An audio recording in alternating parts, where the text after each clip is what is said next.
My husband and his sister went to a business dinner, leaving me with the new maid who supposedly spoke zero English.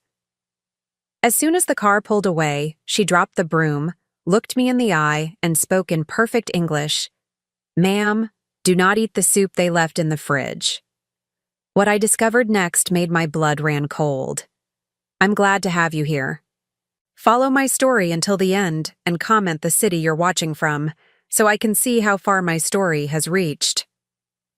The grandfather clock in our foyer chimed 7 times as I watched Conrad adjust his tie in the hallway mirror. 35 years of marriage, and I still felt that familiar flutter when he dressed for important occasions. Tonight was no different. He looked distinguished in his navy suit, silver hair perfectly combed, the picture of success that had first attracted me all those years ago. "The reservation is at 8:30, he said without looking at me, his voice carrying that businesslike tone he'd adopted more frequently lately. "Bridget is already in the car." I nodded, smoothing down my silk blouse. These business dinners had become routine over the past few months.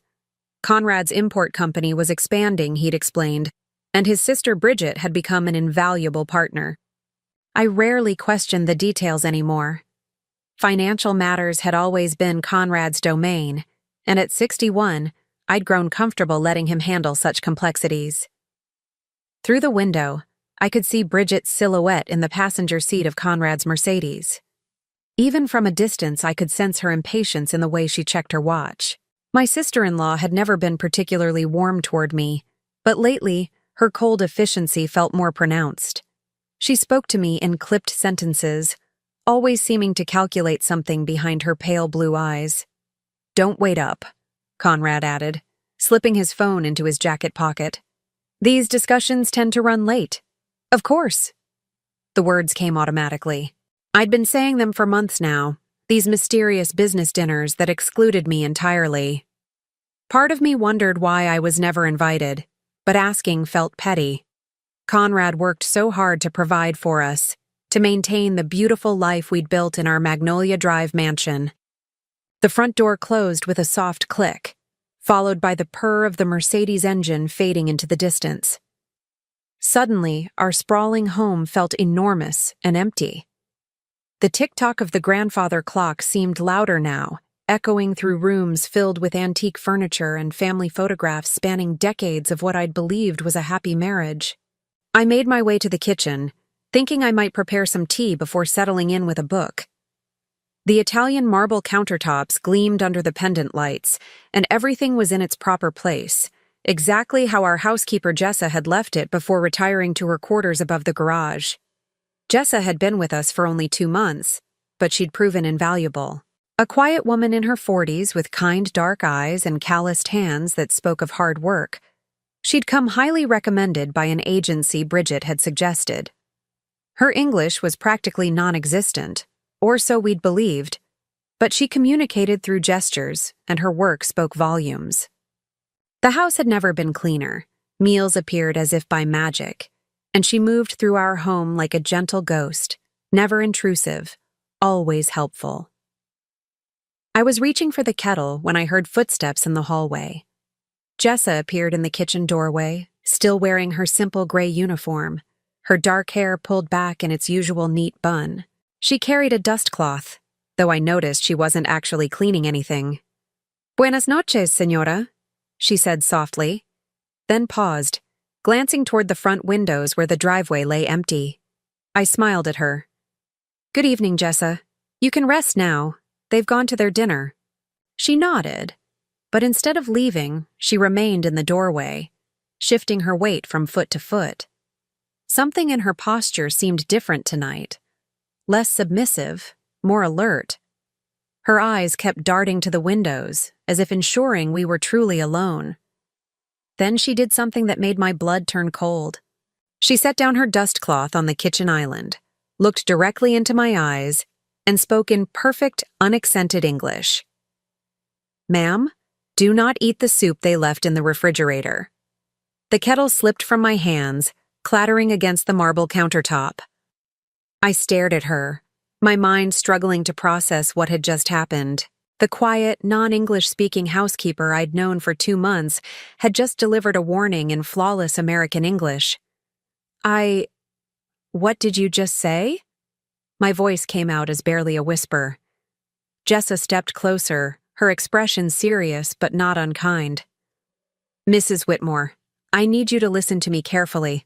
My name is Jessa Martinez, and I speak English perfectly.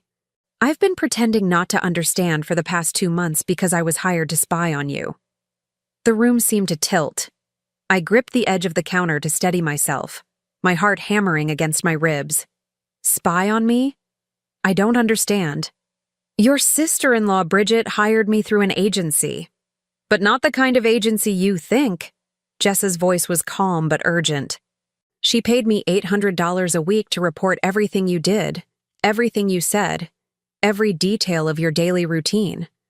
She wanted to know about your habits, your health, your mental state. I felt the blood drain from my face.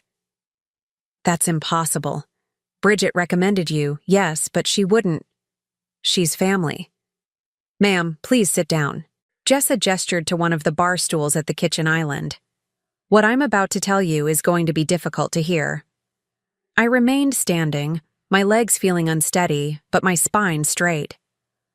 35 years of being Conrad's wife had taught me to face difficult news with dignity, even when my world was crumbling. Tell me. Jessa took a deep breath. For the past 2 months, I've been listening to conversations between your husband and his sister. Conversations they thought I couldn't understand, because they believed I didn't speak English. Mrs. Whitmore, they're planning something terrible. What kind of terrible? The words felt foreign in my mouth, as if I were speaking a language I'd never learned. They want to have you declared mentally incompetent. They've been slowly introducing substances into your food, not enough to harm you physically, but enough to make you appear confused, forgetful, unstable. Jessa's eyes filled with something that looked like genuine concern. Tonight's soup contains a powerful laxative that will make you violently ill. Tomorrow, they plan to call a doctor who's already been paid to sign papers declaring you unfit to manage your own affairs. The kitchen spun around me. I gripped the counter harder, my knuckles white against the dark stone. Why would they do this? Conrad loves me. We've been married for 35 years. Jessa's expression softened with what looked like pity. Mrs. Whitmore, your husband is in serious financial trouble. His business is failing, and he owes people who don't accept late payments. Bridget has gambling debts that have put her in danger. Together, they see your inheritance as their only way out. My inheritance? I shook my head. My parents died over 30 years ago. There's nothing left. Your family's properties, the investments, the trust fund, it all comes to nearly $3 million. Your husband has been managing it all these years, but legally it belongs to you. If something happened to you, or if you were declared incompetent, Conrad would gain complete control. The grandfather clock chimed 8 times, each toll hitting me like a physical blow. 8 o'clock. They'd been gone for 30 minutes. How long did I have before they returned? How long had I been living in this elaborate lie? Why are you telling me this? I finally managed to ask. If Bridget hired you to spy on me, why betray her now? Jessa looked down at her hands, then back up at me. Because I've watched you for 2 months, Mrs. Whitmore. You're kind to everyone. You treat me with respect, even though you think I can't understand you. You leave me little notes with drawings when you want something done, and you always say please and thank you, even though you don't think I understand the words. She paused, her voice growing stronger. But more than that, I've seen how they treat you, the way your husband dismisses your opinions, how your sister-in-law rolls her eyes when you speak, the way they've slowly isolated you from friends, convinced you that you're not capable of understanding complicated matters. What they're doing isn't just about money, it's about power, and I won't be part of destroying a good person. I stood there in my beautiful kitchen, surrounded by the life I'd thought was perfect, and realized that everything I believed about my marriage, my family, my very existence had been a carefully constructed lie. The soup in the refrigerator, which I'd planned to heat up for a late dinner, suddenly seemed like a weapon pointed at my heart. What do I do? The question came out broken, desperate. Jessa stepped closer, her voice dropping to an urgent whisper. First, we make sure that soup gets disposed of where they'll never know it wasn't consumed. Second, we start documenting everything. And third, Mrs. Whitmore, you need to understand that this is just the beginning. What I've told you tonight is only part of what they've been planning. The sound of gravel crunching in the driveway made us both freeze. Car headlights swept across the kitchen windows. They're back, Jessa whispered, immediately switching back to her subservient posture. Act normal. Don't let them suspect anything has changed. As I heard the familiar sound of Conrad's key in the front door, I realized that my entire life had just shifted on its axis. The man I'd loved and trusted for 35 years, the sister-in-law I'd tolerated and tried to please, they weren't just strangers, they were my enemies. How was the restaurant?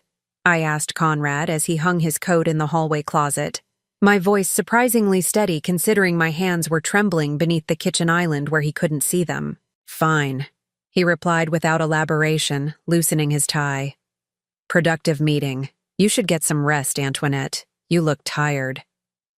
Bridget swept past him into the living room, her heels clicking against the marble floor. Long day tomorrow, she added over her shoulder.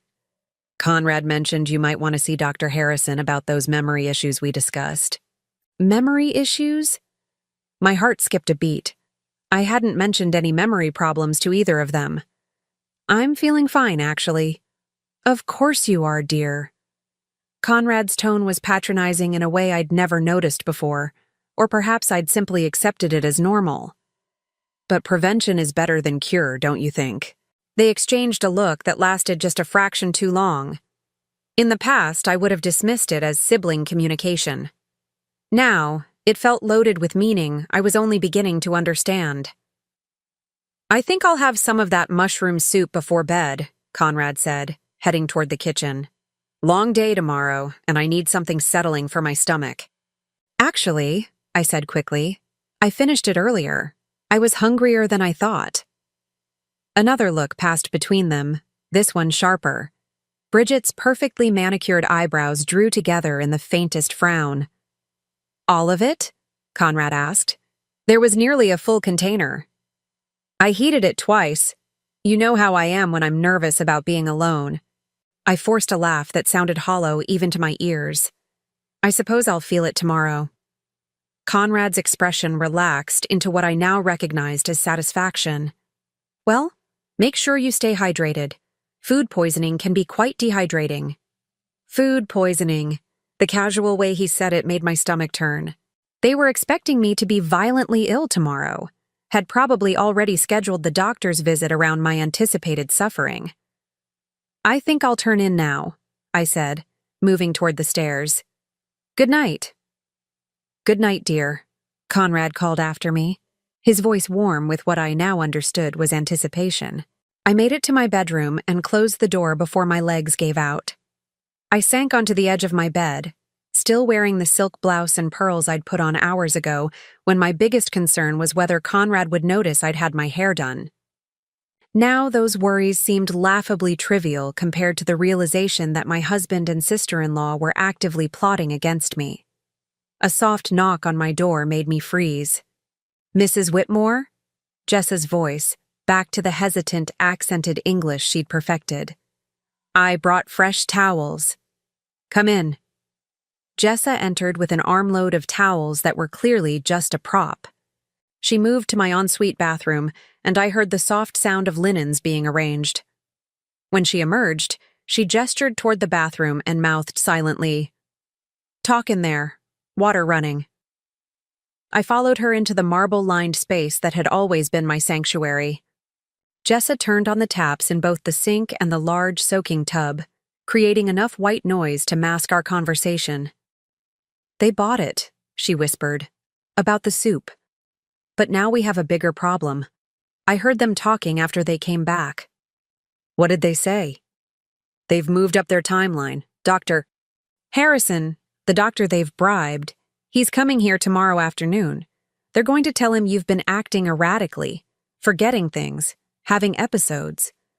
When he examines you and you're not sick from the soup they expected, they'll claim you're having a lucid interval but that your condition is degenerative. I gripped the edge of the marble sink. Can they really do that? Have me declared incompetent based on one doctor's opinion? With the right documentation, yes. And Mrs. Whitmore, they have documentation. Bridget has been forging medical records for months. She has a friend who works at a medical records company, someone with gambling debts who needed money. They've created an entire fictional medical history for you. The beautiful bathroom suddenly felt like a cage. The mirrors reflected my pale face from multiple angles, showing me a woman who looked every one of her 61 years and more. Had I really been so blind to what was happening around me? There's something else, Jessa continued, her voice dropping even lower. About why Bridget hired me specifically. What do you mean? I wasn't chosen at random from an agency. Bridget sought me out because of my background. Before I became a housekeeper, I worked for a private investigation firm. I know how to install surveillance equipment, how to copy documents, how to gather evidence without being detected. My knees went weak. Surveillance equipment? In my own home? Small cameras in the common areas, listening devices in your bedroom and study. They've been recording you for weeks, waiting for moments they could take out of context to use against you. A stumble when you got up too fast becomes evidence of neurological problems. Forgetting where you put your reading glasses becomes proof of memory loss. The violation felt worse than anything I'd experienced. Not just the loss of privacy, but the calculating cruelty of it.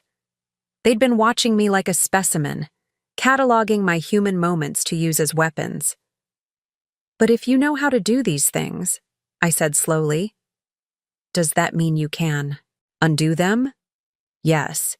And more than that, Mrs. Whitmore, I can turn their own system against them. They hired someone with the skills to destroy you, but those same skills can save you. Hope flickered in my chest for the first time since this nightmare began. What do you mean? Jessa pulled a small device from her pocket, something that looked like a phone charger but felt different when she placed it in my palm.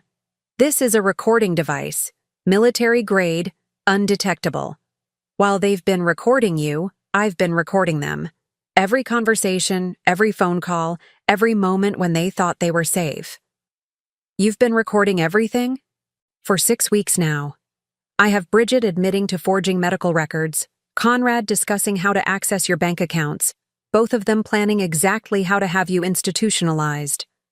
I have phone calls with the corrupt doctor, conversations with the medical records forger, even arguments about how to split your inheritance once they have control.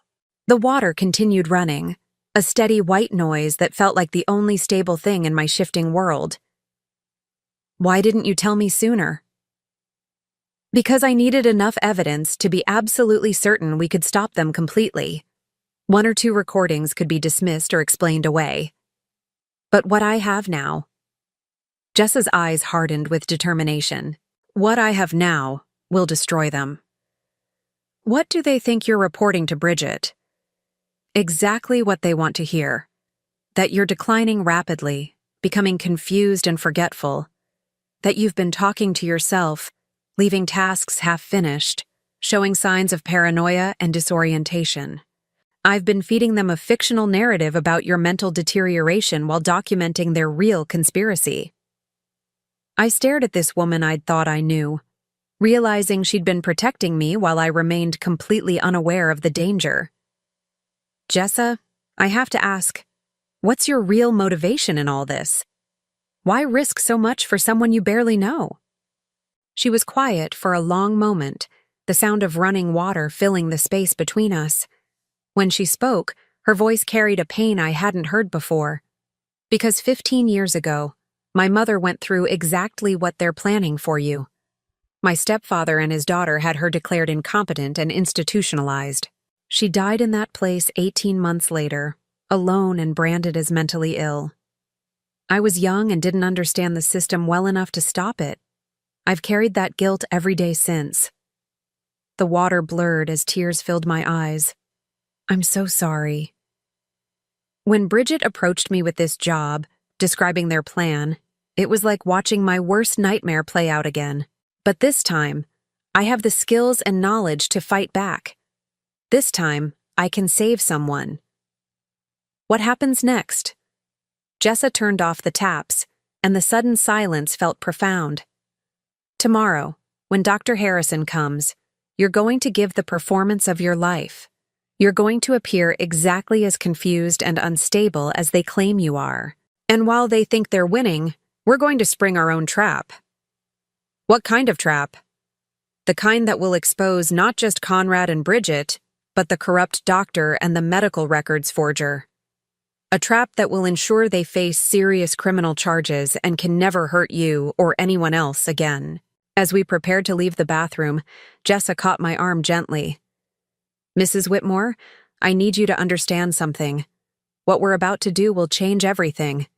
Your marriage, your family relationships, probably your entire life. Are you prepared for that? I thought about the 35 years I'd spent trusting Conrad, the careful way I'd tried to earn Bridget's approval, the quiet life I'd built around being a supportive wife to a man who saw me as nothing more than a bank account with a heartbeat. My life has already changed, I said quietly. Now I'm just going to take control of it. But as we stepped back into my bedroom, both of us returning to our practiced roles as lady of the house and subservient housekeeper, I couldn't shake the feeling that tomorrow would bring revelations even more shocking than tonight's discoveries. Because if Conrad and Bridget were willing to go this far, what other secrets had they been keeping? And how deep did this conspiracy really go? The next morning arrived with deceptive normalcy. Sunlight streamed through our bedroom's heavy curtains, casting familiar patterns across the Persian rug that had adorned our floor for over 2 decades. I'd barely slept, my mind racing with everything Jessa had revealed, but I forced myself to follow my usual routine. Conrad could not suspect that anything had changed. I found him in the breakfast nook, reading the Wall Street Journal while sipping his morning coffee. He looked up when I entered, and I caught something in his expression, a calculating assessment, as if he were taking my mental temperature. "Good morning, darling," he said, his tone carefully neutral. "How are you feeling?" "A bit tired," I replied, which was certainly true. My stomach was upset during the night.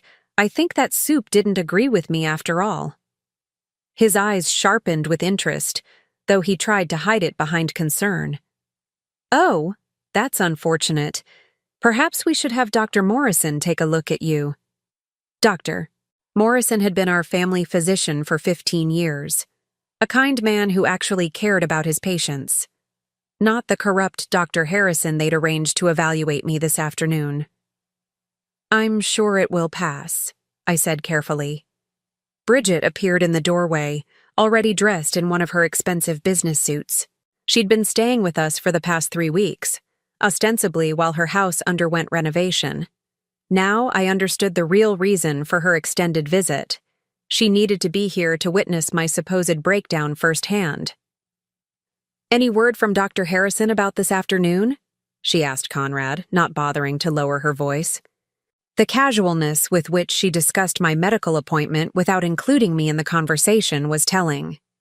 "He'll be here at 3 o'clock, Conrad replied, then turned to me with false solicitude. "Darling, I've arranged for a specialist to examine you. Dr. Harrison comes highly recommended for cognitive assessments." The way he said cognitive assessments made my skin crawl. They weren't even pretending anymore that this was about my physical health. This was the beginning of their plan to have me declared mentally incompetent. "Is that really necessary?" I asked, allowing a note of confusion to enter my voice. "I feel fine, just a bit under the weather. Better safe than sorry," Bridget interjected smoothly. "At our age, we can't be too careful about these things." Our age. Bridget was 57, 4 years younger than me.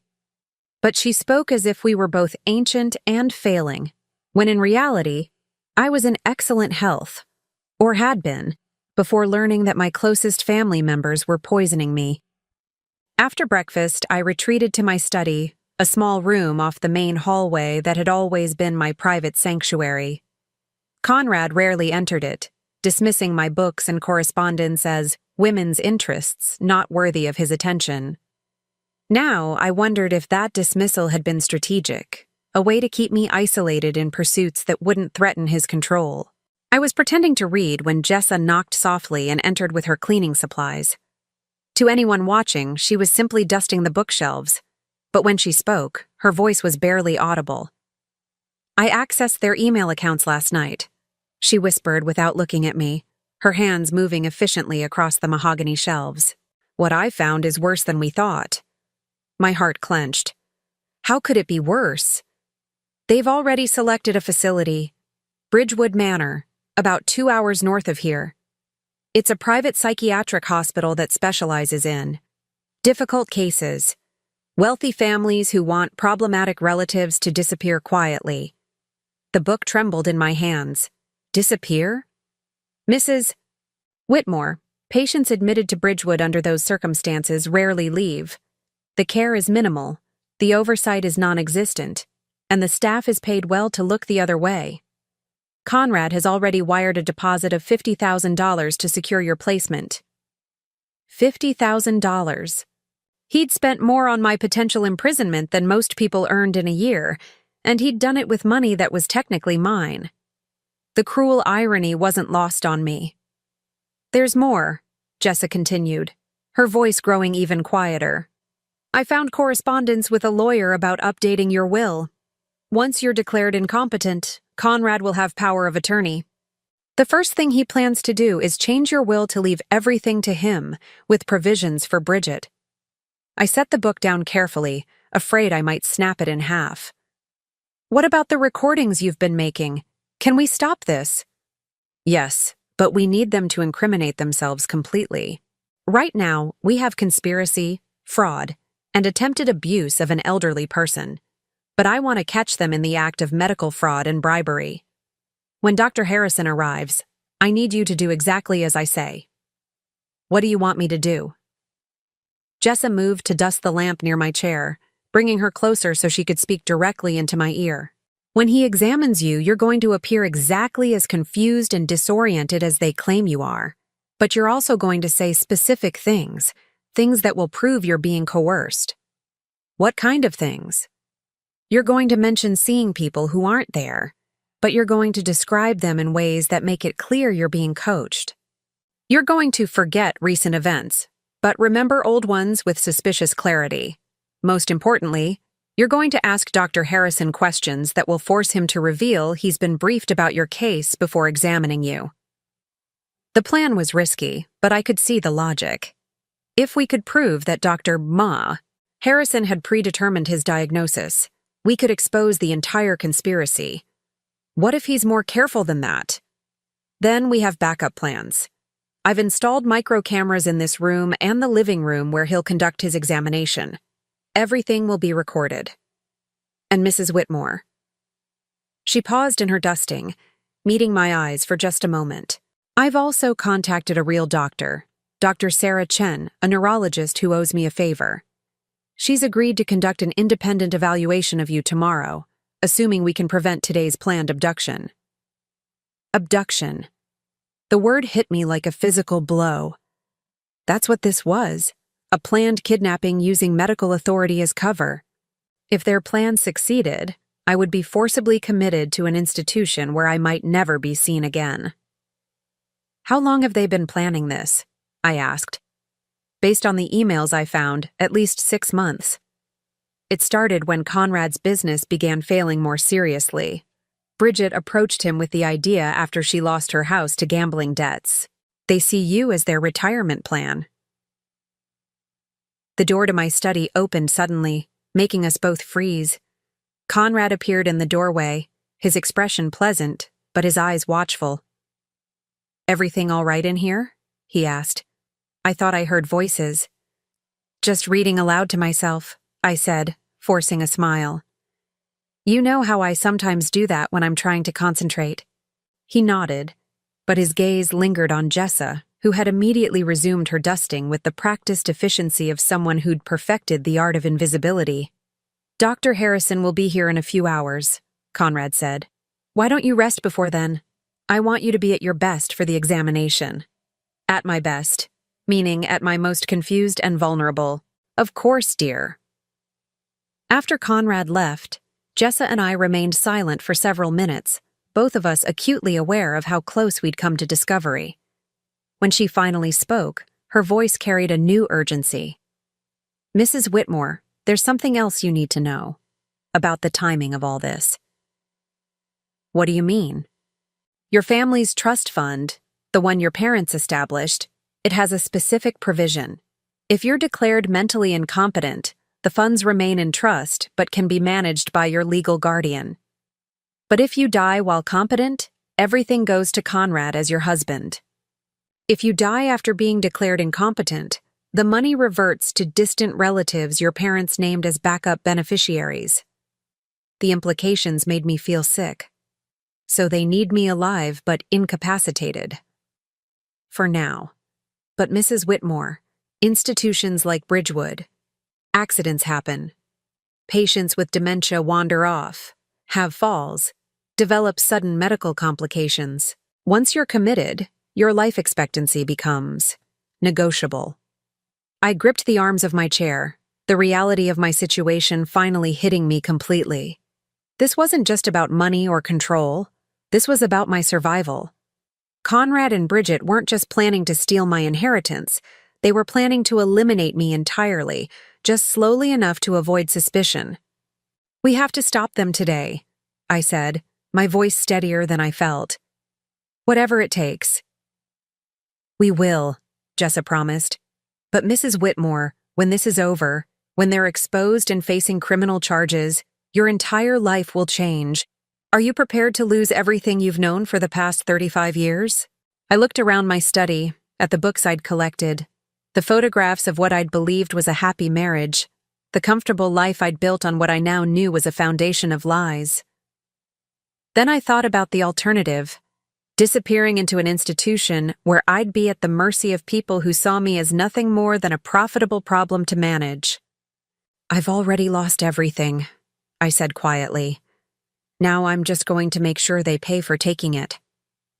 As if summoned by my words, the grandfather clock in the foyer began to chime noon. 3 hours until Dr. Harrison arrived. 3 hours to prepare for what might be the most important performance of my life. Because if we failed, it might also be my last. At exactly 3 o'clock, Dr. Harrison's black sedan pulled into our circular driveway.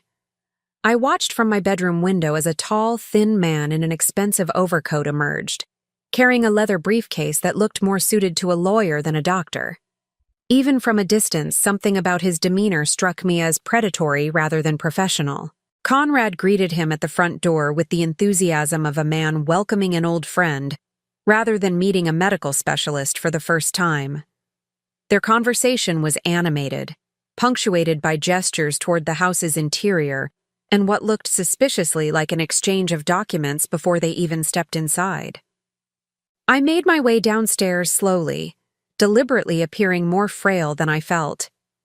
Jessa had coached me on the subtle signs of cognitive decline that would seem authentic to a casual observer, but obvious as performance to anyone looking closely. The goal was to give Dr. Harrison enough evidence to support his predetermined diagnosis, while creating a record that would later prove the examination was fraudulent. "Antoinette, dear," Conrad called as I entered the living room. "This is Dr. Harrison. He's here to conduct that evaluation we discussed." Dr. Harrison rose from the sofa, extending a manicured hand. He was younger than I'd expected, perhaps 50, with prematurely gray hair and sharp blue eyes that seemed to catalog everything they saw. "Mrs. Whitmore, it's a pleasure to meet you. Your husband has told me so much about you." Already a red flag. A legitimate doctor conducting an independent evaluation wouldn't have discussed my case in detail with my husband beforehand. "Have we met before?" I asked, allowing confusion to color my voice. "You look familiar." "No, Mrs. Whitmore, this is our first meeting," Dr. Harrison replied smoothly. but I caught the quick glance he exchanged with Conrad. Perhaps you're thinking of someone else. Bridget appeared from the kitchen carrying a tea service with the efficiency of a hostess rather than the concern of a family member worried about my health. I thought you might like some refreshment before the examination, she said, setting the tray on the coffee table. I noticed that she'd prepared 4 cups, an interesting choice if this were truly a medical appointment. It suggested that both she and Conrad planned to be present throughout the evaluation, which would be highly unusual for a legitimate psychiatric assessment. Mrs. Whitmore, Dr. Harrison began, pulling out a tablet and stylus. I'd like to start with some simple questions to assess your current cognitive function. Are you comfortable with your husband and sister-in-law present, or would you prefer privacy? Oh, I don't mind, I said, though internally I was pleased that he'd essentially admitted to conducting an improper examination. They've been so worried about me lately. I'm sure they want to hear what you have to say. For the next 20 minutes, Dr. Harrison led me through what appeared to be a standard cognitive assessment. He asked me to remember lists of words, perform simple mathematical calculations, and identify common objects from pictures. I answered correctly, but slowly, occasionally pausing as if struggling to find the right response. But it was what happened between the formal questions that truly revealed the corruption at work. Mrs. Whitmore, Dr. Harrison said during one of these informal moments, your husband mentioned that you've been having episodes of disorientation. Can you tell me about those? I glanced at Conrad with apparent confusion. Episodes? I don't remember any episodes. When did I have episodes? Just last week, dear, Conrad said gently, his voice full of false concern. You forgot how to work the coffee maker. You stood in the kitchen for nearly an hour, just staring at it. This was news to me. I used our coffee maker every morning without difficulty, and no such incident had ever occurred. Conrad was inventing symptoms on the spot, and Dr. Harrison was accepting them without question. That must have been frightening, Dr. Harrison said to me, making notes on his tablet. Do you remember feeling confused about familiar objects? Sometimes, I said hesitantly, following Jessa's coaching to appear cooperative but uncertain. But I thought that was normal. Don't we all forget things sometimes? Some forgetfulness is normal, Dr. Harrison agreed, but what your family is describing suggests a more serious pattern. Again, he was treating Conrad and Bridget's claims as established fact, rather than allegations to be verified. A competent physician would have asked for specific details, requested medical records, or insisted on speaking with me alone to get my version of events. Doctor, I said, seizing an opportunity Jessa had prepared me for. Before we continue, could you tell me who referred you to my case? I like to know how my doctors find me. Dr. Harrison's pen stopped moving. Your husband contacted my office directly. But how did he know to contact you specifically? Do you specialize in cases like mine? A flush crept up Dr. Harrison's neck.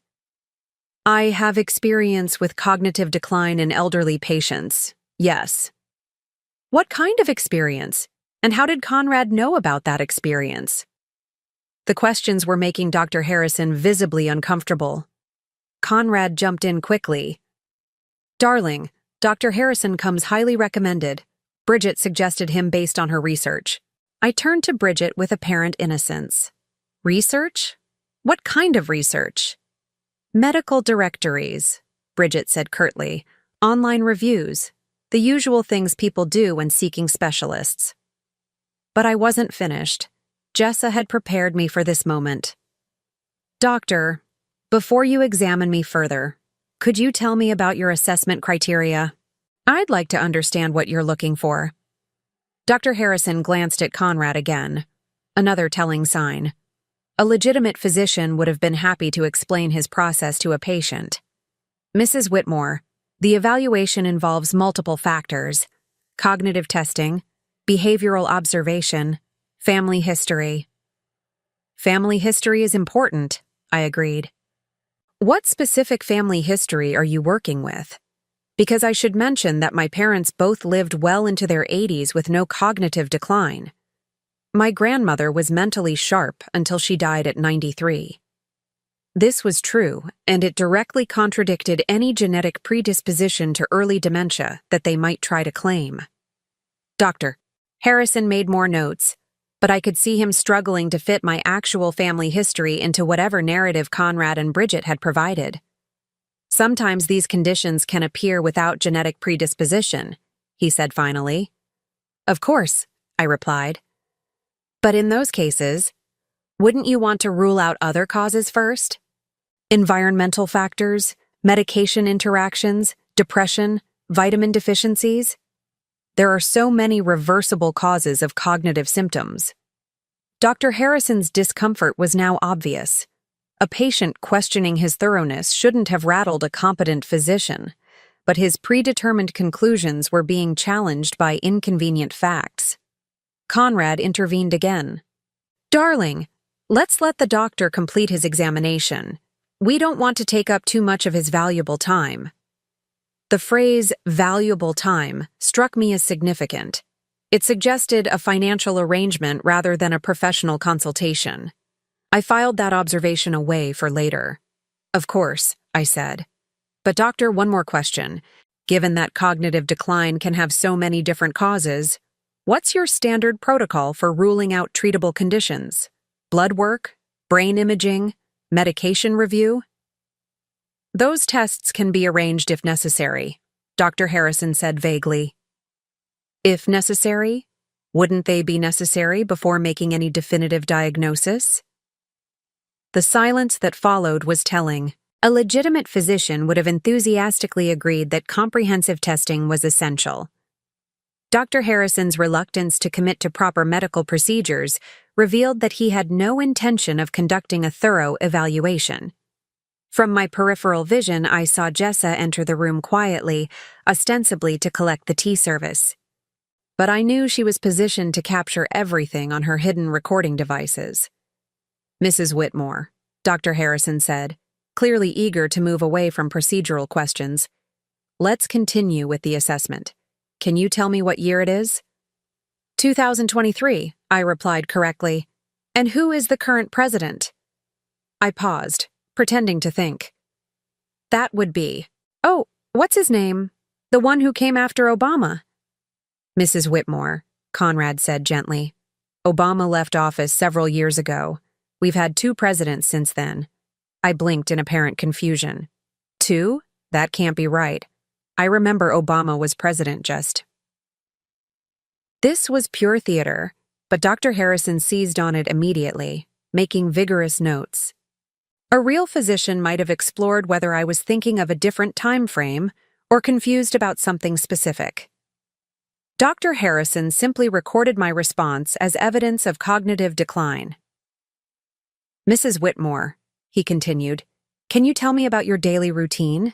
Do you manage your own medications, handle your finances, drive a car? Conrad helps me with all of that, I said, which was unfortunately true. Over the years, he had gradually assumed control of every aspect of our lives. He's so much better with numbers and details. And that's been going on for how long? I pretended to think. Oh, years and years. Conrad has always been the smart one in our family. Dr. Harrison nodded approvingly, as if my husband's financial control was evidence of my incapacity rather than a potential red flag for financial abuse. As the examination continued, I began to understand the full scope of the conspiracy. This wasn't just about forging a few documents or bribing one doctor. They had created an entire false narrative about my mental state, complete with fabricated incidents, misrepresented family dynamics, and a predetermined conclusion that would justify my immediate institutionalization. But they had made one critical error.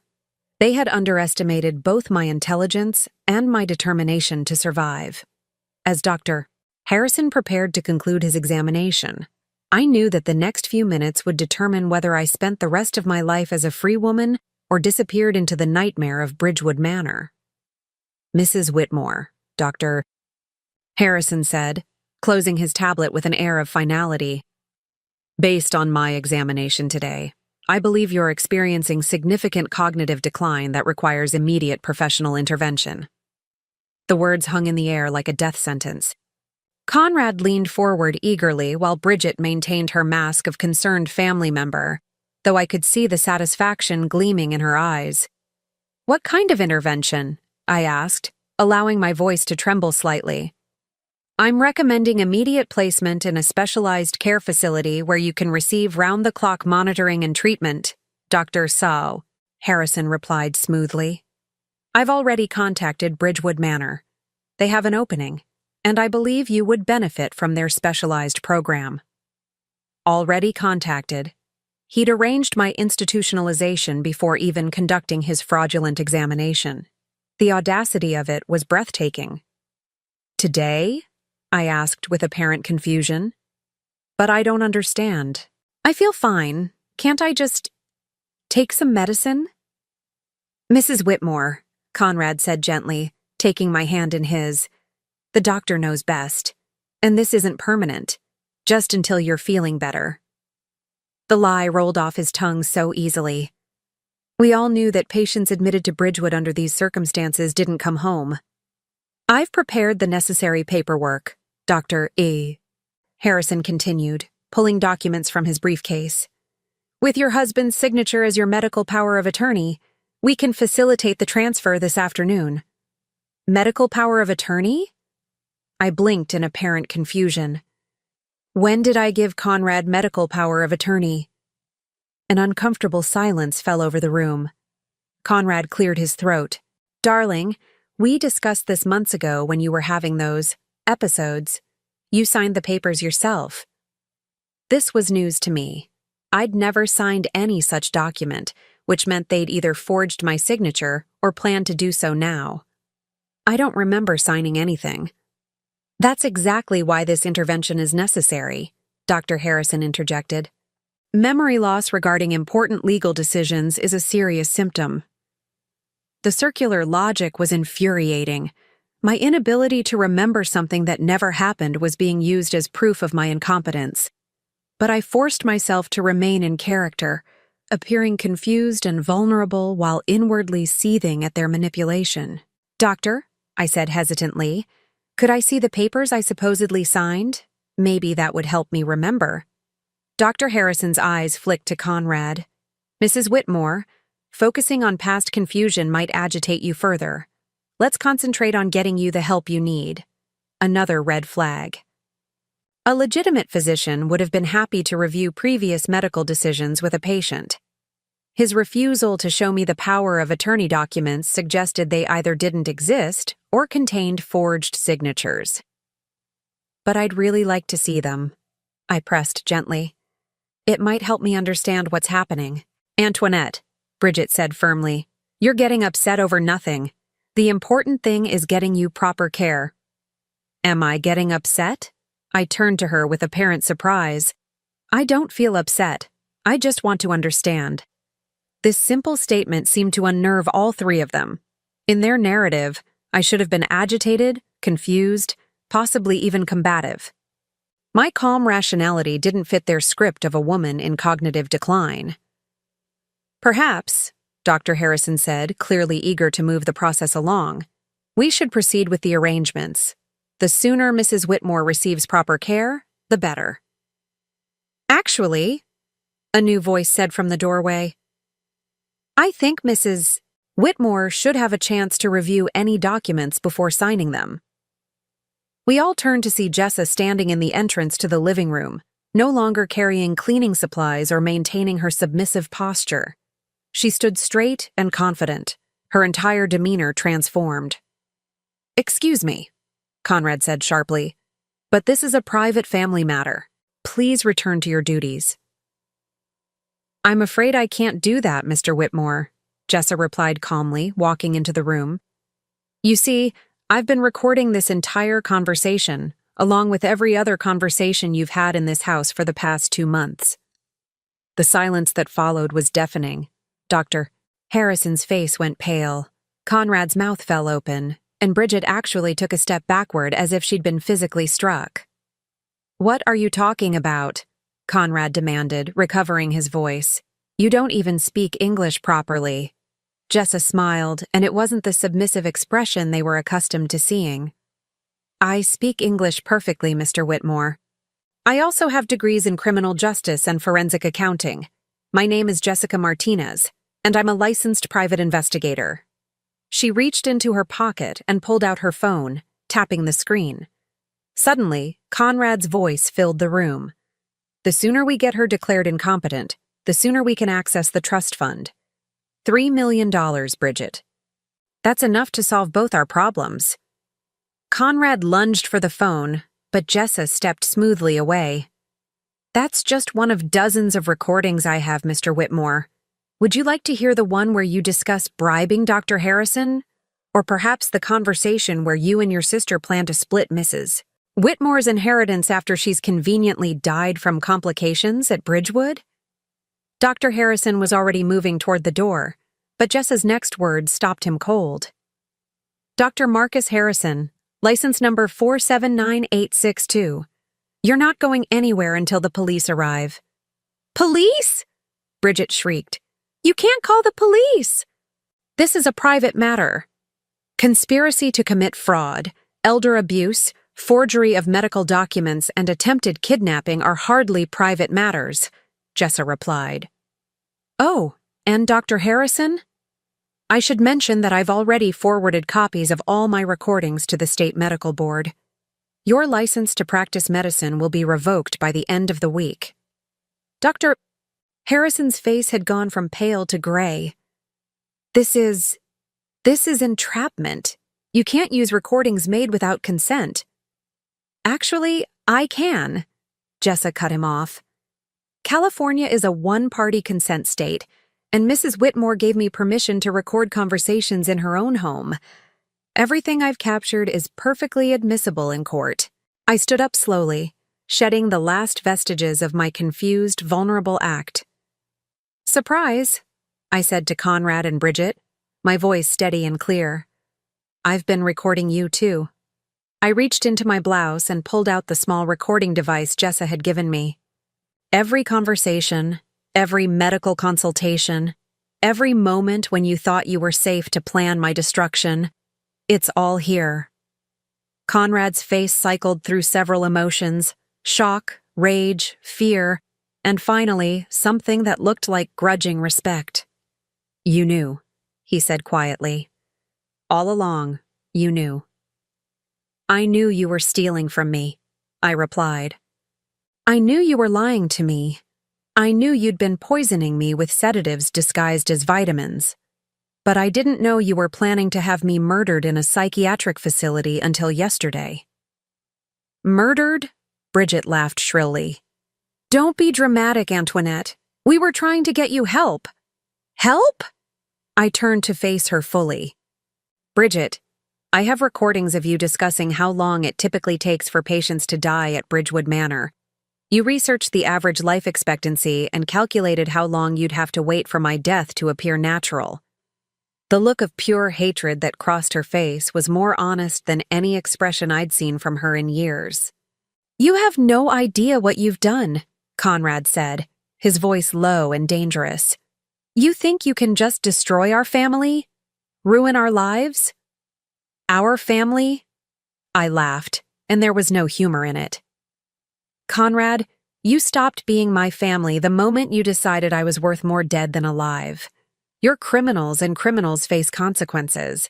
The sound of sirens in the distance made Dr. Harrison bolt for the door, but Jessa was ready for him.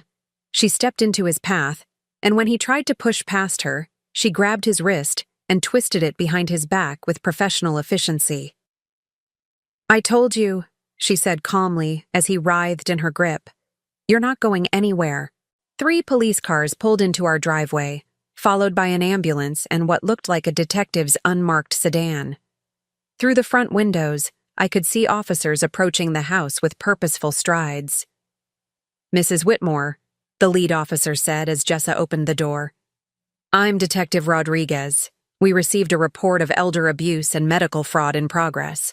That would be correct, I replied, my voice remarkably steady for someone whose entire life had just been turned upside down.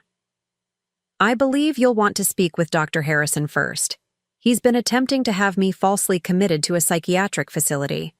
As the officers began reading rights and placing handcuffs, I watched 35 years of marriage dissolve before my eyes. Conrad kept looking at me as if he couldn't quite believe I'd outsmarted him. Bridget was crying, not from remorse, but from fury at being caught. "This isn't over," Conrad said as the officers led him toward the door. "You'll regret this, Antoinette. Without me, you have nothing." I met his eyes one last time. "Conrad, I have something you never understood the value of. I have my dignity, I have my freedom, and now I have justice." As the police cars disappeared down Magnolia Drive with my husband, sister-in-law, and the corrupt doctor in custody, I stood in my foyer next to the woman who had saved my life. The grandfather clock chimed 5 times, marking the end of one chapter of my existence and the beginning of another. "What happens now?" I asked Jessa. "Now," she said, her professional demeanor softening into something that looked like genuine friendship. "You get to decide who Antoinette Whitmore really is when she's free to make her own choices." 6 months later, I stood in the same living room where Dr. Harrison had tried to destroy my life. But everything had changed. The heavy velvet curtains that Conrad had insisted on were gone, replaced by airy white linens that let the California sunshine flood every corner. The oppressive antique furniture had been donated to charity, replaced by comfortable pieces I'd chosen myself. The first furniture purchases I'd made in over 3 decades. The transformation of my home mirrored the transformation of my life. "Mrs. Whitmore," my lawyer, Sarah Chen, said as she set down her briefcase on the glass coffee table I'd selected specifically because it was nothing like the heavy mahogany Conrad preferred. "I have the final sentencing reports." I settled into my new favorite armchair, a soft blue piece that faced the windows instead of the television Conrad had always controlled. Jessa, or Jessica as I now called her, sat nearby, no longer my employee but my business partner and closest friend. "Conrad received 15 years for fraud, conspiracy, and attempted murder," Sarah continued. "The prosecution was able to prove that he'd been systematically draining your trust fund for over 10 years, taking nearly $800,000 for his failed business ventures and gambling debts." $800,000. Money my parents had saved and invested, expecting it to provide security for their daughter.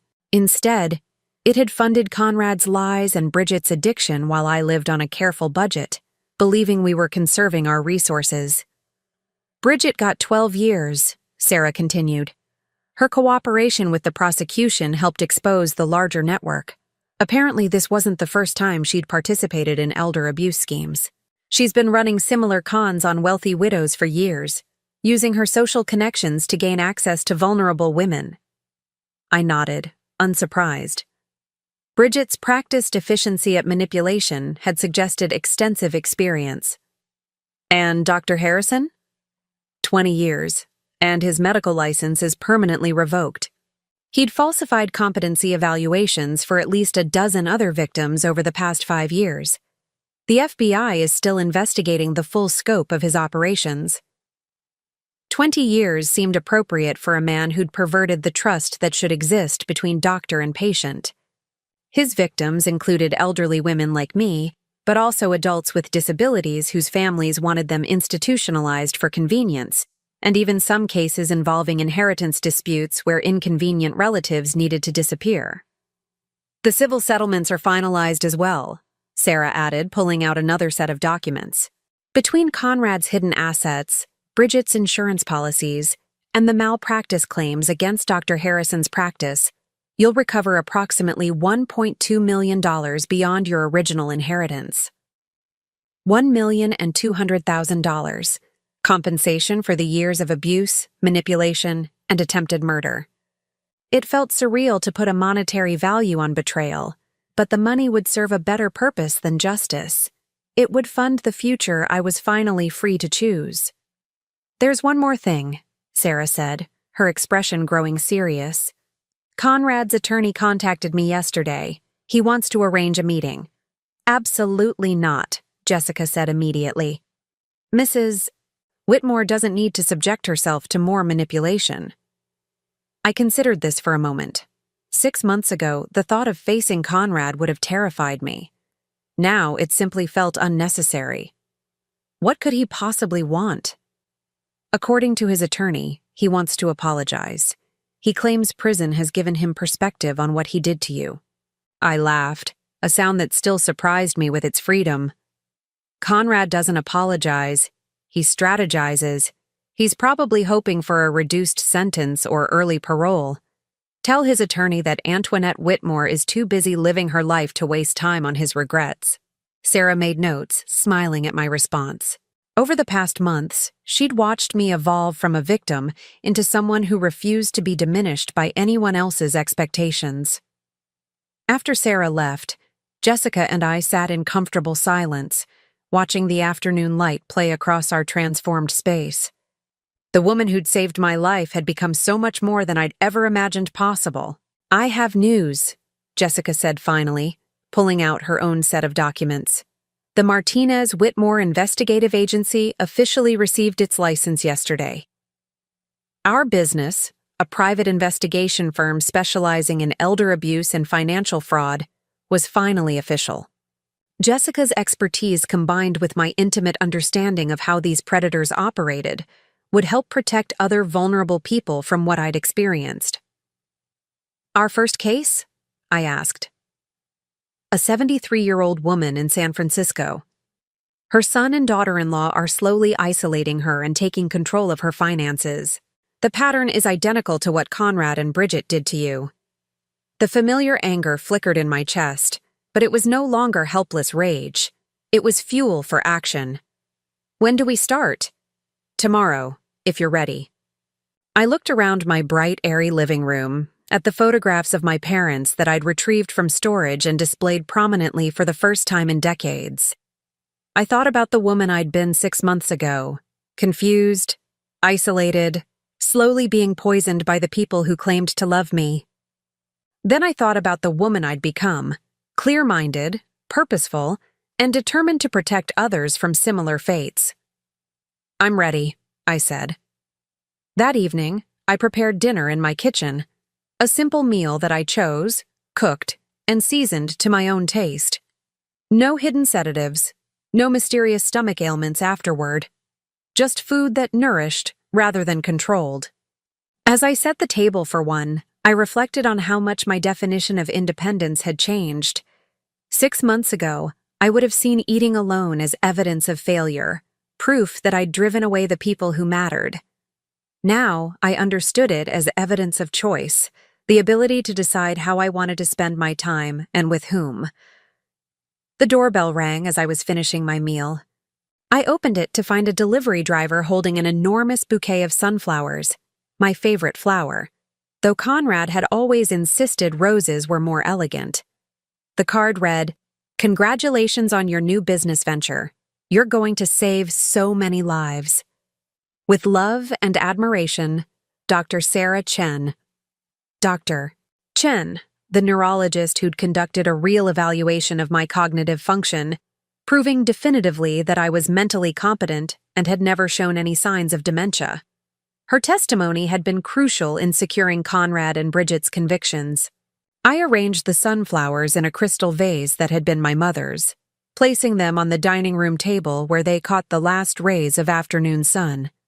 Their bright faces turned toward the light seemed like a metaphor for the direction my life had taken, always reaching for warmth and growth, no longer trapped in shadow. Later that night, I sat in my study, the room that had once been my sanctuary from Conrad's control and was now simply my office. I opened my laptop and began drafting our agency's mission statement, words flowing easily as I described our commitment to protecting vulnerable adults from financial abuse and exploitation. My phone buzzed with a text from Jessica. "Proud to be your partner in this new adventure. Tomorrow we begin saving lives." I smiled and typed back, "Tomorrow we begin living." As I drifted toward sleep, I thought about the 73-year-old woman in San Francisco who didn't yet know that help was coming. Tomorrow, Jessica and I would begin the work of exposing another family's greed and protecting another vulnerable person from the kind of systematic abuse I'd endured. The cycle would end with us, one case at a time, one saved life at a time. Now, I'm curious about you who listened to my story. What would you do if you were in my place? Have you ever been through something similar? Comment below. And meanwhile, I'm leaving on the final screen 2 other stories that are channel favorites, and they will definitely surprise you. Thank you for watching until here.